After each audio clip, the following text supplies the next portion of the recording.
اعوذ باللہ من الشیطان الرجیم بسم اللہ الرحمن الرحیم۔ حضرت شیس علیہ السلام۔ حضرت شیس علیہ السلام کی پیدائش۔ حضرت شیس علیہ السلام حضرت آدم علیہ السلام کے تیسرے خوبصورت اور حسین و جمیل فرزند تھے۔ آپ کو اللہ تعالیٰ نے حابیل کے قتل ہونے کے بعد نعم البدل کے طور پر عطا فرمایا ہے، کیونکہ حضرت آدم علیہ السلام ان دنوں بڑے مغموم و پریشان رہتے تھے، تو اللہ تعالیٰ نے اپنے پیارے نبی کی خاطر عطا فرمائے۔ انجیل میں ان کو سیت کے نام سے یاد کیا گیا۔ جانشینی۔ حضرت شیس علیہ السلام قابیل اور حابیل کے بعد پیدا ہوئے تھے، یعنی وہ دونوں سے چھوٹے تھے۔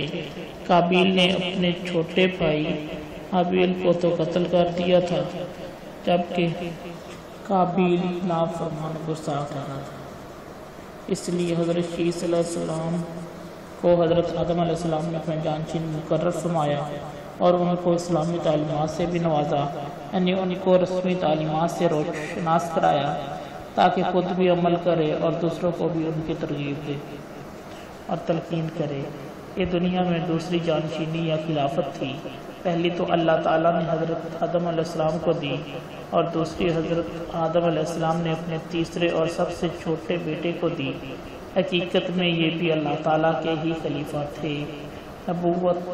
کیونکہ دنیا میں اس وقت کوئی دوسری انسانی مخلوق نہ تھی سوائے حضرت آدم علیہ السلام کی اولاد کے، تو حضرت آدم علیہ السلام کی اولاد میں سے بھی سب سے بڑا بیٹا قابیل تھا، جس نے اپنے چھوٹے بھائی حابیل کو قتل کر ڈالا اور نافرمان اور قاتل ٹھہرا، اور اس قسم کی نعمت عظمیٰ کے قابل نہ تھا۔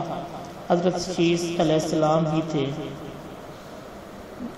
جن کو حضرت آدم علیہ السلام نے اپنا جانشین مقرر فرمایا، تو اللہ تعالیٰ نے بھی ان کو اپنا نبی منتخب فرمایا، کیونکہ اس وقت اپنے بھائی اور اپنے باپ کے علاوہ وہ ایک ہی مرد تھے۔ اس لیے اللہ تعالیٰ نے آپ کو نبی اور مخلوق کی رہنمائی کے لیے پسند فرمایا اور آپ کو نبوت سے نوازا، اور آپ کو صحیفے بھی عطا فرمائے تاکہ آپ اپنی قوم اور آنے والی نسل کو اسلامی تعلیمات سے روشناس کرائیں۔ وہ اللہ تعالیٰ کے فرمان اور احکام کے مطابق اعمال صالح کرتے ہوئے اپنی زندگی گزارے، اور دنیا میں شیطان کے اشارے پر فتنہ و فساد اور قتل و غارت عام نہ ہو۔ آپ علیہ السلام نے اپنے دور نبوت میں خود بھی اللہ تعالیٰ کے احکام پر کما حقہ ہو عمل کیا اور اپنی اولاد کو بھی اس کی تعلیمات دی۔ تو دوستو، حضرت شیس علیہ السلام کا واقعہ یہیں پہ اختتام ہوتا ہے۔ انشاءاللہ اگلے بات